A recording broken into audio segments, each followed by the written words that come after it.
kababayan, kamusta kayo ngayong tag-ulan? Napahigop na ba kayo ng masarap at mainit na sabaw? Satisfy your cravings at bisitahin ang dinadayong mamihan na ito sa Barangay Pandan.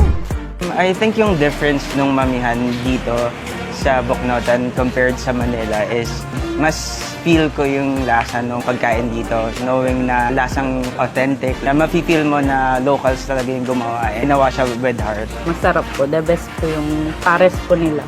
Affordable for 140 pesos. Meron ka ng mami, tsaka meron ka ng pares with rice.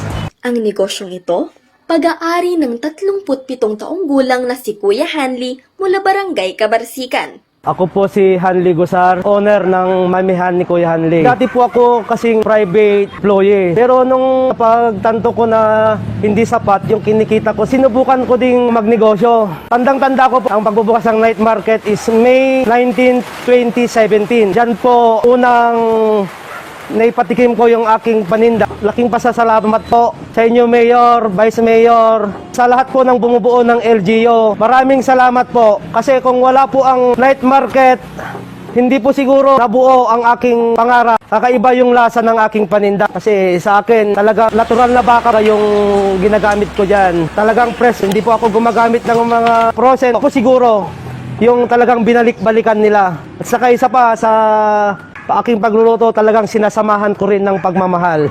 Bukod sa mami, matitikman din ang kanilang mga best sellers tulad ng goto at pares.